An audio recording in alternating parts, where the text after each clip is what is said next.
Hi అండి, this is Raji. Welcome to Raji delights. Weight loss diet చేసే వాళ్ళ కోసం మంచి ఈజీ టేస్టీ రెసిపీస్ని చూపిస్తున్నాను. మనం డైట్లో ఉన్నప్పుడు తక్కువ మిల్క్ తీసుకోవాలి. అలా అని బాడీని ఎక్కడ ఇబ్బంది పడకుండా బాడీకి సరిపడగా ప్రోటీన్, మినరల్స్, విటమిన్స్ అన్నీ సరిగ్గా అందుతేనే కదా మనం సరైన డైట్ చేసినట్టు. కరెక్ట్ ఫుడ్ తీసుకుని సరైన పద్ధతిలో చేస్తేనే మనం కరెక్ట్గా వెయిట్ తగ్గుతాము, నీరసపడకుండా ఉంటాం. దానికోసం నేను చాలా ఈజీగా చేసుకునే 2 చీలా రెసిపీస్ని చూపిస్తున్నానండి. ఈ 2 రెసిపీస్ కూడా బ్రేక్ఫాస్ట్ కానీ లంచ్ ఆర్ డిన్నర్ ఎప్పుడైనా తీసుకోవచ్చు, చాయిస్ మీదే. ముందుగా ఓట్స్ రాగి చీలాని చూపిస్తున్నాను. ఇన్స్టెంట్ ఓట్స్ని 1/3 కప్ తీసుకోవాలి. దీంట్లో వాడే ప్రతి ఇంగ్రీడియంట్ కూడా నేను సేమ్ క్వాంటిటీ తీసుకుంటున్నానండి. ఓట్స్ని నీళ్లు పోసి ఒకసారి కడుక్కొని మనం స్టైనర్లో వేసుకుని వడబోసుకోవాలి. ఇప్పుడు మళ్ళీ అదే బౌల్లో వేసుకుని ఒక 2 స్పూన్స్ వాటర్ వేసుకుని ఒక 10 నిమిషాలు పక్క నుంచి నాననివ్వాలి. పిండి మిక్స్ చేసుకోవడం కోసం బౌల్ చేసుకుని 1 కప్పు శనగపిండి, 1 కప్పు రాగిపిండి వేసుకోవాలి. శనగపిండిలో షుగర్ కంట్రోల్ చేస్తుంది, అలాగే protein, fibre, fat, carbs, calcium, magnesium, potassium, iron, vitamin A ఎక్కువగా ఉంటాయండి. దీనిలో క్యాప్సికమ్ ముక్కలు, టమాటో ముక్కలు, క్యాబేజ్ ముక్కలు, ఉల్లి తరుగు, అలాగే బీట్రూట్ తురుము, కొత్తిమీర, సన్నగా తరిగిన పచ్చిమిర్చి, అల్లం ముక్కలు కూడా వేసుకోవాలి. ఇవే కాకుండా మీకు నచ్చిన వెజిటేబుల్స్ ఏవైనా కూడా యాడ్ చేసుకోవచ్చండి. ఇప్పుడు వేయించిన జీలకర్ర పొడి, మిరియాల పొడి, కారం, పసుపు, టేస్ట్ తగ్గట్టు సాల్ట్, మంచి డైజెషన్ కోసం చిటికెడు ఇంగువ, 1/2 స్పూన్ వామును కూడా తీసుకుని ఇలా చేతిలో వేసుకుని బాగా నలిపి వేసుకోవాలి. వీటన్నిటిలోంచి వాటర్ బయటకు వచ్చేటట్టు బాగా స్వీట్ చేస్తూ కలుపుకోవాలి. రాగి పిండిలో కాల్షియం ఎక్కువగా ఉంటుందండి, అలాగే ఐరన్ కూడా ఎక్కువ ఉంటుంది. హిమోగ్లోబిన్ లోపంతో ఉండేవాళ్ళు రాగి పిండిని ఎక్కువ తీసుకోవడం వల్ల చాలా మంచిది, అలాగే చెడు కొలెస్ట్రాల్ని తగ్గిస్తుంది. ఇంకా ఓట్స్ గురించి చెప్పనవసరం లేదండి. హార్ట్ ప్రాబ్లమ్స్ని కానీ అధిక కొలెస్ట్రాల్ని కానీ దరిచేరకుండా చేస్తుంది, షుగర్ని కంట్రోల్ చేస్తుంది, ఆకలిని నియంత్రిస్తుంది. మనం ముందుగా నానబెట్టిన ఓట్స్ని కూడా వేసుకుని తగినంతగా వాటర్ వేసుకుని చిక్కటి దోసపిండిలాగా, అంటే మనం ఊతప్పం బ్యాటర్ లాగా కలుపుకోవాలి. ఇలా కలుపుకున్న పిండిని 10 నిమిషాల పాటు మూత పెట్టి నాననివ్వాలి. ఇప్పుడు 10 నిమిషాల తర్వాత ఒక్కసారి కలుపుకొని ఇప్పుడు ప్యాన్ హీట్ చేసుకొని ఒకసారి 1 డ్రాప్ ఆయిల్ వేసుకుని ఇలా స్ప్రెడ్ చేసుకున్న తర్వాత బ్యాటర్ని వేసుకుని కొంచెం స్ప్రెడ్ చేయాలి. దోశలాగా ఎక్కువ స్ప్రెడ్ అవ్వదండి, కొంచెం అలా లైట్గా స్ప్రెడ్ చేస్తే సరిపోతుంది. మనం హెల్దీ రెసిపీస్ చేసుకుంటున్నాం కాబట్టి దోశ ప్యాన్ నాన్ స్టిక్ కాకుండా వీలైనంత వరకు ఐరన్ తవ్వ వాడడానికి ట్రై చేయండి. ఇప్పుడు ఎడ్జెస్లో ఎనీ కోల్డ్ ప్రెస్ ఆయిల్ కానీ లేదంటే బటర్ కానీ వేసుకుని మూత పెట్టి పచ్చివాసన పోయేంత వరకు, అంటే ఒక 5 నిమిషాల పాటు కాలనివ్వాలి. ఇప్పుడు రెండో పక్క ఫ్లిప్ చేసుకుని ఇటుపక్క కూడా కొంచెం పచ్చిదనం పోయేంత వరకు కాలనివ్వాలి. ఈ పిండిని మీకు 2 రోజులు సరిపడగా ప్రిపేర్ చేసుకుని ఫ్రిడ్జ్లో పెట్టుకోవచ్చండి, ఏం కాదు. చక్కగా అప్పటికప్పుడు వేడిగా వేసుకోవచ్చు. ఇలా 2 పక్కల కాలిన తర్వాత తీసి సర్వ్ చేసుకోవడమే. నేను మిగిలిన పిండిని కూడా వేసి చూపిస్తున్నాను. ఒక మీల్కి 2 చీలాస్ సరిపోతాయండి. ఈ చీలాను కూడా 2 పక్కల చక్కగా కాల్చుకొని తీసి సర్వ్ చేసుకోవడమే.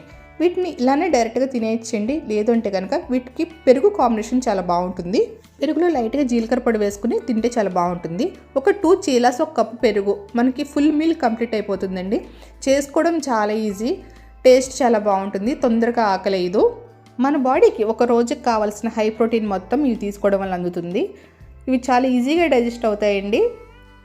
మరి ఇప్పుడు రెండో చీలా రెసిపీని ఎలా చేసుకోవాలో చూసేద్దామా. ఇది బేసిన్ చీలా అండి. ఇది కూడా చాలా ఈజీగా చేసుకోవచ్చు, చాలా క్విక్గా అయిపోతుంది. హై ఫైబర్ అండ్ మంచి న్యూట్రిషనల్ రెసిపీ అండి ఇది. ఈ రెసిపీని నేను ఆకుకూరలతో చేశానండి. దానికోసం నేను మెంతికూర, మునగాకు తీసుకున్నాను. దాంతోపాటు క్యారెట్, ఉల్లిపాయలు, అలాగే పచ్చిమిర్చి, అల్లం తురుము, వీటిని తీసుకున్నాను.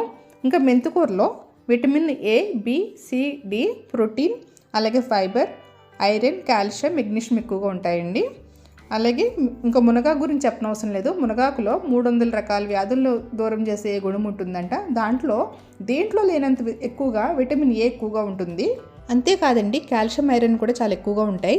వీటితో పాటు కొత్తిమీర కూడా వేసుకుని వీటన్నిటిని ఒక బౌల్లో వేసుకుని 1 కప్పు శనగపిండి, 1/2 కప్పు పుట్నాల పొడి కూడా వేసుకుని 1/2 స్పూన్ మిరియాల పొడి, 1/2 స్పూన్ పసుపు, టేస్ట్ తగ్గట్టుగా సాల్ట్, కారం, 2 స్పూన్ల నువ్వులు, 1/2 స్పూన్ వాము, వేయించిన జీలకర్ర పొడి,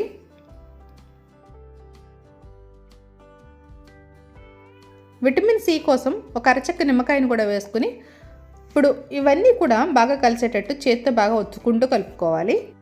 ఇలా గట్టిగా ఒత్తి కలపడం వల్ల ఇలా ఆకుకూరల్లోంచి, కూరగాయల్లోంచి వాటర్ అంతా బయటకు వస్తుంది. అలా వచ్చి ముద్దయిన తర్వాత మాత్రమే వాటర్ యాడ్ చేసుకోండి. అప్పుడు ఎంత క్వాంటిటీ కావాలో సరిపోతుంది, లేదా ముందే వేసుకుంటే కానీ లూజ్ అయిపోతుంది.